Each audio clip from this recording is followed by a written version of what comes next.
Hello, hi everybody. Hi. So time for another midweek chat. I thought since it's July 4th coming up, I would find a place. Look at the flag just went limp. It'll start blowing again though. So I think you can maybe guess where I am if you're from Eau Claire, Chippewa Valley area. This is the River Prairie development in Altoona, and behind me is the Veterans Memorial and that big beautiful flag, which will be billowing for us pretty soon, I think. Anyway, so happy July 4th weekend. It's a secular holiday. There's a few church feast days I'll just allude to in a minute because they're recognizing some pretty great saints. Yeah, so I don't know what your July 4ths are like. It's often a time of family. It's one of the kids I know when I was a child. I sure look forward to it, seeing those fireworks and waiting up until they would start. We'd go to the reservoir in Wausau and look over the hill and wait for the fireworks to start at Marathon Park. Wisconsin Valley Fair was usually going on at the time, or actually it was a different fair, but there was something happening there, and they'd have fireworks at night. Beautiful. I was driving home from the Twin Cities on Monday night, and you know they sell those fireworks at exit 16 and exit 19. It was kind of nice advertisement. I was going, and it was just like they started firing off these beautiful 4th of July quality fireworks, and so I had to keep my eyes on the road, but it was really beautiful to see that too. So yeah, my dad always liked 4th of July, maybe because of the kids, but he liked the fireworks, and he liked them sort of like a little kid even when he was retired. And I would always bring some home, and he delighted in them quite a bit. I'd get, sometimes you see a tent in front of a retailer store or in the city somewhere, and they have I guess they're called the legal ones that stay on the ground and they just shoot sparks. And those are beautiful. I always like the one called bats because they shot sparks, but then they also went boom, boom, boom, boom, boom. And Dad got a kick out of those. But mom can't. She did not like them at all. She thought I was going to start a fire in the neighborhood, and the neighbors were going to call the police. And so it was always a struggle. And then after Dad died, I tried to keep the tradition going in Dad's honor, and Mom wasn't really going for that too much. And then one year I couldn't find any of those tents around town where I could get the fireworks that I was used to, so I went to exit 19 and I bought what I thought were those staying on the ground, throw sparks in the air kind of thing, and it was they weren't. They were the kinds that went way up high and it's kind of nice because my nieces were home that 4th of July, so they got to see that. But that was the last time we had fireworks because Mom didn't trust me after that. So anyway, this little 4th of July going on 4th of July. I'd like to see that 1776, that musical. I remember watching that as a boy, the drafting of the Declaration of Independence and all that. That's nice. Maybe that'll be on TV again. I plan to go home without fireworks. I have some sparklers actually. I think Mom will be okay with sparklers, and they are neon. I found them in a I don't know, some store, neon sparklers. I think they'll be pretty cool, like chartreuse and hot pink and gold, colors like that. So hopefully that'll be great. So anyway, what do we got here for the chat today? A bunch of parish news. So we have outdoor mass on this Saturday. It's going to be at 6:30, and we were thinking the staff today. We're building, I think, momentum back now. We're trying to regroup. It seems like every week there's a few more people coming to mass that we haven't seen in a long time, which is a great joy for me. And and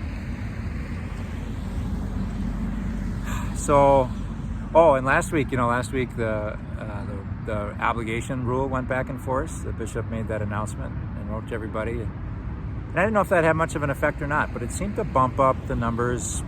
This is just a potshot guess. I'd say easily 10% more people there last weekend. So hopefully that'll grow through the summer. And so we're thinking the next outdoor mass, we have this one this Saturday, 6:30. And I kind of don't want to interrupt the 4:30 being inside. So we were originally going to have the 4:30 mass be outside for the Feast of St. James on the vigil of that feast. on the 24th of July, but I think we'll stick with 4:30 inside, 6:30 outside. Then I think because it's been the tradition in the parish, because of Summerfest, we'll have that mass, that 4:30 mass outside under a tent, but bring your own chair. We're talking about that today.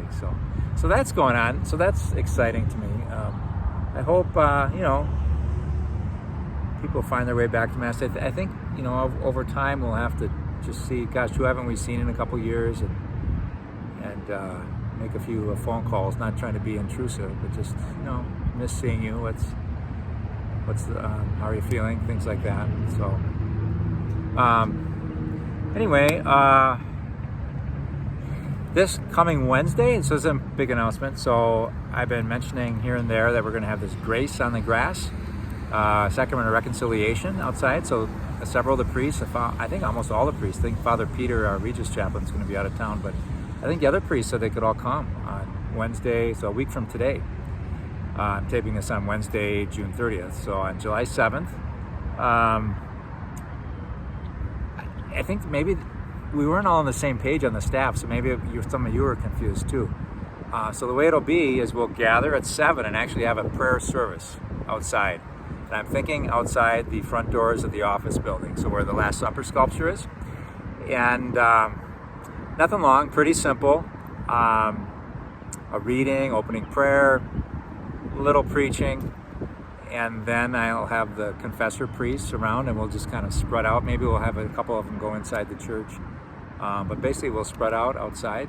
One lucky confessor will sit next to Jesus at the Last Supper sculpture, and then you'll have the opportunity for individual confession. We haven't had a service like that since before COVID, so we thought it might be a good thing. And the priests really are very supportive, and so they all be coming.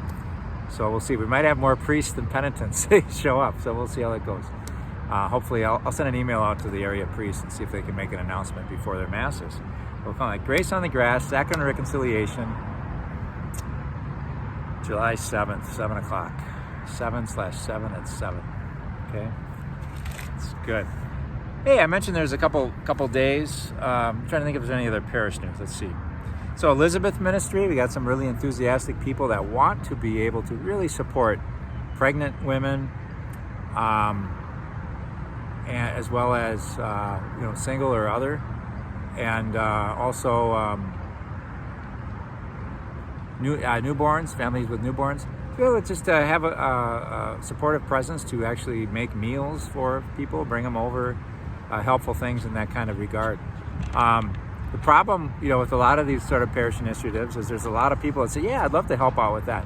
But people don't necessarily come forward and say, hey, I would like help with that. So we have more helpers than helpees right now. So rather than, kind of asking people like, if you need this help, tell us, maybe just appeal to all of us who might know others. Hey, yeah, so-and-so's having a baby. And it doesn't have to be a case of, material need.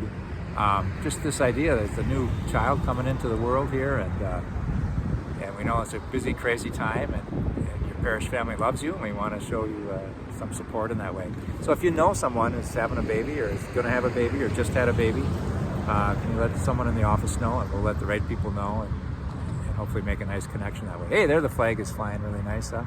Isn't that beautiful? So, something real beautiful happened last week. It's very sad, sad too. But so we had a great parishioner, Mary Lou Nowak, and always very energetic, very prayerful person, always praying for the needs of others and herself. I think more for others. I saw her mostly, honestly, over the last several years in the hospital. When she's in the hospital, she had lots of chronic kind of things going on, and she'd be talking to the nurses about what they need and the problems in their families, and she'd be praying for them all the time. And anyway, just a really wonderful woman of faith. And she died on Sunday. And her daughter told me today she died on not only her son's birthday, her son who died earlier, but also on the feast of Our Lady of Perpetual Help, which was an important devotion of hers. So, there's some beautiful things about that, but the best thing I heard was, so after Mass on Saturday, if you tuned in for Mass, you might have heard we prayed for her because she was dying, And someone in the congregation, Chuck, heard it and said, hey, I went to high school with her. I'd love to see her if I get a chance before, it'd be too late. And so he and his wife, Bridget, went over there on Sunday, and she was still alive. And they visited, and she wasn't responsive, but they prayed with her. And I'm sorry, I think I wrote it down, but I don't have it with me. But Bridget said a prayer like, God loves you, we love you. You don't have to be afraid. Just reach out your hand to Jesus, and he will take you. And then they left the room. And then 3 minutes later, she died.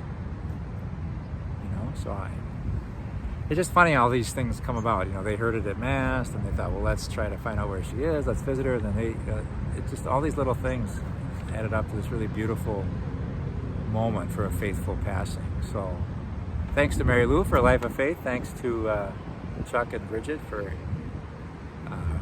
being the presence of Christ to Mary Lou in those last minutes of her life. So, thought you might enjoy hearing that story. Let's see. So a lot of you, thanks for returning all your commitment to parish life forums and things that you might want to be involved in. I got some new people added to the email list for our reading club today. Also, we have a great new office volunteer, Lynn Sakowski. I hope I said that right. Lynn Sakowski's had her first morning of volunteering with Ann Henriksen at our office this week, and she'll be a great support for us. So that all kind of came about through her looking at the commitment to parish life and saying, I think I could do that. I think I could lend a hand with that. So she joins our other Uber volunteer right now is Linda Bysong. Forgot your first name for a second there, Linda. And so anyway, it's really important and beautiful. I think there's just a lot of exciting things going on at St. James right now. So we have this commitment to parish life going on, a renewal of commitment. People are coming back to church. We got new toilets are coming into the school because we had some kind of leaky toilets. The guys, I think they're mostly Knights of Columbus, but I don't think all of them are. They have these guys. I named a bunch in the bulletin, and then I saw there's a whole bunch more that are involved too. But the usual suspects: Jerry Olson and his son-in-law John, and Tom Kempen and Tim DeZiel and Mike Bear, Ed Gonstead. Oh, I started naming names. I'm going to forget more of them. But, they're up on the roof. They're putting in, Steve Steinmetz had this idea, like, let's really try to get these windows looking good. Because a lot of them were plexiglass over the stained glass. And the plexiglass just turned milky, so you can't see any of the windows behind them. Plus it blocks some of the light from coming into church.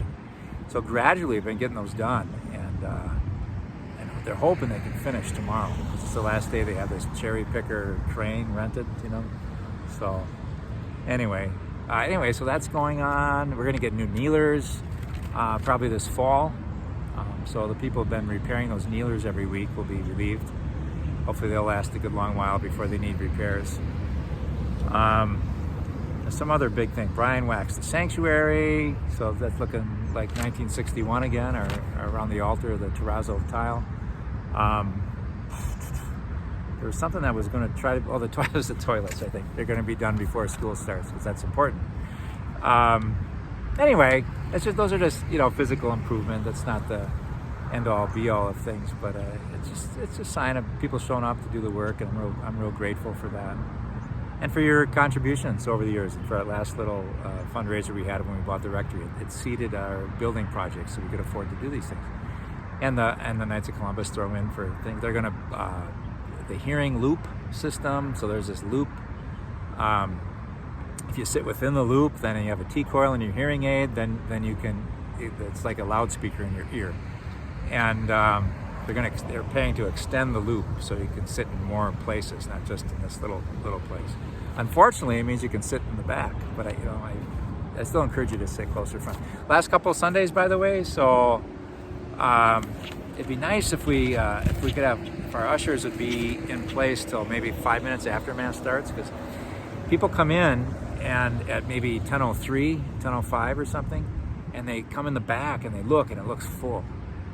And I haven't seen anybody turn around and leave yet, but I know, you know how it is, if you can just empathize with them. You walk in, you think, oh, I don't know where to sit, I don't want to, you know, people might be, don't want me to get too close to them because of COVID, and I don't know if there's room, and so maybe they'll crowd in the back, and I guess it all seems to work out, I shouldn't worry about it. But I as I look at this from where I'm standing in church, I see all these empty pews in the front, and I'm trying to, while we're singing the Gloria or something, I'll try to catch their, you know, try to, hey, come here, sit, they're sitting in the front. But, hasn't worked yet, but I might keep trying. Anyway, I forget why I even started saying that, but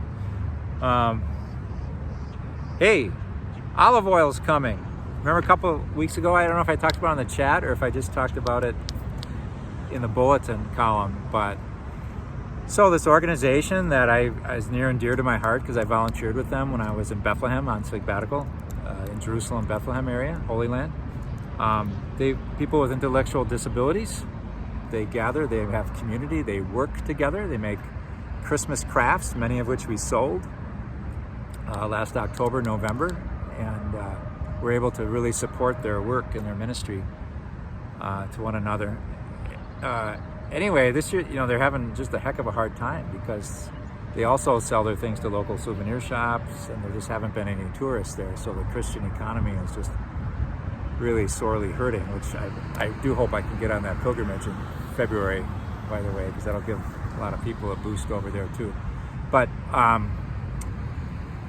yeah, because they're hurting financially. I saw on Facebook they are making crafts again, anticipating people coming back to the Holy Land. But to try to make up during this slow time, they're selling olive oil, and I can guarantee you the shipping will probably be 4 times the cost of the olive oil. But I said, yeah, send us over some olive oil.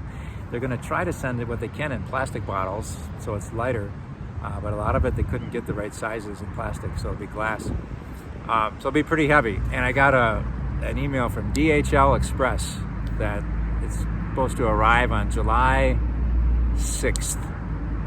So you'll probably hear me talk a lot about olive oil. And I'll try to come up with a reasonable price. It's not a moneymaker for us at all. It's just to support this Christian community that works with the intellectually disabled in Bethlehem, just less than a mile away from the place of Jesus' birth. You know, so it's really a nice group of folks. I put something up on our parish Facebook page of them, pictures of what they do there. So, wow, what's that? It's a food truck. It's a food truck. Okay. So what else we got going on here? I just mentioned a few great saints. Saint Irenaeus we celebrated on Monday. He was a favorite of one of my seminary professors, Agnes Cunningham. I just got her at the end of her distinguished teaching career. She taught patristics. It's called the Fathers of the Church. It's the ones who wrote just after the apostles, like from the 2nd century through the 5th or 6th century. They call that the patristic era. And one of her very favorites was Saint Irenaeus. Irenaeus fought a line of thinking called Gnosticism, which began Gnostism. Gnostis. I don't know if I spell it, but it starts Gnos. And they taught like this, like the world's not good, that Jesus came to show us how to escape the world, with kind of secret knowledge, and if you got this knowledge, you could, that's a bit like salvation, escaping the world. It's taught some things about Jesus that, you know, we didn't claim were true, that he never really died. It's kind of, he never really took flesh. It was just like this, Jesus was kind of imprisoned in a body, you know, and then on the cross he was let free, you know. So, I mean, that might sound odd to us, but at the time, you know, a good number of people thought, well, that makes sense. It was just kind of a way of thinking that was competing with what we call more Orthodox Christianity. And St. Irenaeus was really a big one for saying, no. Jesus was fully human. He really took our flesh. It wasn't a masquerade. God created the world. The world is good. We are made in God's image. We are fallen because of sin. And so we're not perfect, but Jesus is here to redeem us and make us a new creation. And so it's not about escaping the world, it's about renewing the world.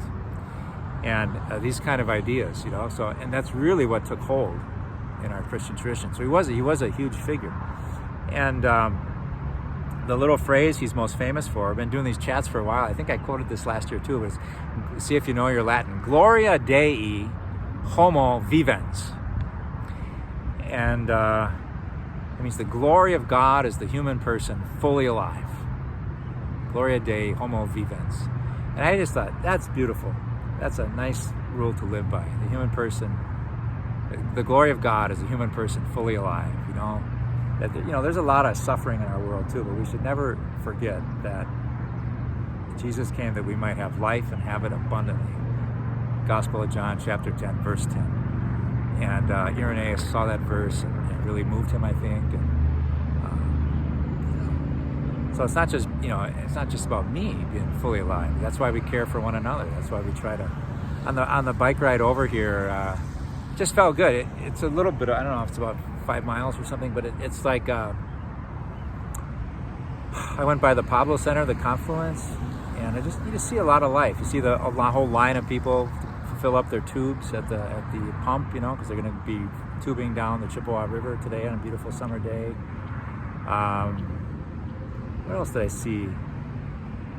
Oh, there were like 3 things I was going to mention. Then I also saw, you know, homeless people. They kind of hang around there and try to find some shade and bide time until they can go to the Sojourner House and get in there. And people that minister to the street people, we have our Sojourner House that Catholic Charity supports, but there's also the Chippewa Valley Street Ministry that our parish supports financially, and they do a great job. They just tour around and they're always looking for the homeless people to see how they're doing and checking in with them.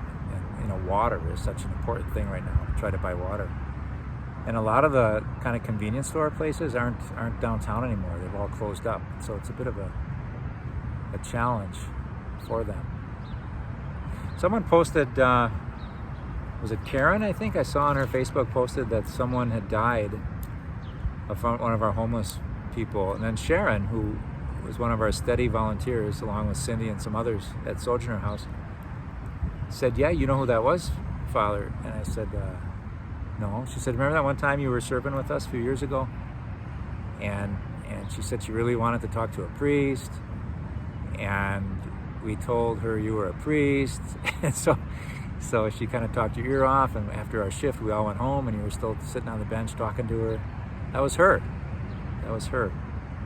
So I don't have a lot of specific recommendations, but I do remember that she had a lot of faith. She had a lot of questions. She had a lot of background about being raised in the church and learning about God in the church. And she had a lot of respect for a priest. And anyway, her name was Marilyn, and now she's gone to her eternal reward, we hope and pray and expect, through the mercy of God. You know? So anyway, it's kind of a tender thought as well. But I digressed. I was talking about coming here. It's just 5 miles away. Maybe it's okay that I forgot that, where I was going. But hey, you know what I want to close with? There is so Father Sakowski. I'm in Altoona, so I'm in Father Sakowski's parish, St. Mary's. He's a blogger. He writes really beautiful. He's very sincere. He's very smart. He's very introspective. Dynamics of spiritual life and coming to faith and psychological dynamics. I mean, it's always pretty deep, well thought out reflections. And the name of his blog, by the way, if you want to look it up, I think it's called Abiding in Love. But I'm sure you could just look up his name too, Sakowski, Sakowski. Anyway, he wrote one that Jackie on our staff said, "Hey, you got to read Father Sakowski's last blog. It's really good." And it was. And I want to share just a little bit of it, but he called it, it's like religion versus religiosity. And he just kind of talked about, you know, what is religion really for? It's to tie us together. It's to help us to love one another well. It's to connect us to each other. And sometimes when religion is toxic, it can actually have the opposite effect. And he calls that more religiosity. It can put walls between people. You know, people feel judged or, you know, whatever. And I'd encourage you to read the whole thing. I'm just going to read a little excerpt of it. It's public. It's out on the internet. I posted it on our parish Facebook page. So I might take a look at it. But I just love it. What is healthy religion and what is toxic religion? It's an interesting topic, and I think he really, really articulates it very well, and it's so good. So let me just and he's very humble and a little introspective in the part that I'm going to read here. He starts one paragraph after explaining the flaws, and how religion can be toxic. He says, "I confess to Almighty God and to you, my brothers and sisters," words we might recognize, "that I have often been guilty of religiosity in the name of religion. I focus more on being right than on forming a deep and meaningful relationship with the person right in front of me. I focus more on trying to coax or convince others to do the right thing rather than attuning to the deep desires of their hearts and noticing what God is doing there. I've held contempt toward those who disagree with me rather than practicing empathy and seeking to understand them deeply in their own story, and especially in their suffering. I've clung to resentments rather than entering into authentic grieving, which allows me to manifest God's mercy from the depths of my heart. There are some, in clinging to the religiosity and claiming to represent the church, who have gone so far as to fixate on condemnation and hellfire in unwholesome ways. For them, the good news becomes all about avoiding hell personally and then deciding which other people go there. Yes, hell is real, and the good news is that I don't have to live in hell anymore. We tend to think of hell as heaven, think of hell and heaven as future realities, but they begin even now, already but not yet. The humble person is willing to admit that his life has become a living hell and that he cannot save himself. It is good news indeed to discover an authentic path to freedom and peace, and to enter into real relationships through authentic religion, authentic reconnecting with the living God, restored relationships with others, restored integrity with oneself. If our religion is real, our relationships will be thriving. So that's just a little piece. That was really great. I encourage you to find it and read the whole thing. So that's kind of all I got. The other feast days, we had a feast of St. Peter and Paul. It's almost 30 minutes again. I had these nice short chats. Now I'm long again. Peter and Paul, just a word on them. I think it's great that they share the same feast day. They were often at odds. They were like political foes in terms of the church, I think, in a lot of ways. And here they have to share the same feast day. I think that's pretty cool. You never know who you're going to share heaven with, right? And then Saturday is Thomas the Apostle, my patron saint. And so that's good. So maybe I'll bring donuts to Mass on Friday if you want to come to celebrate St. Thomas. Okay, otherwise, hopefully we'll see you this weekend if you're Eau Claire people, St. James people. And God bless you. And happy 4th of July. May we use the gift of freedom that God gives us to help free others. May we be freed from the chains that bind us, any addictiveness or need to feel right or more right than others or better than others. All those things that keep us from loving freely and generously. Lord, bless your people and our country, that we may shine as your light. Amen. Okay, we'll see y'all later. Bye.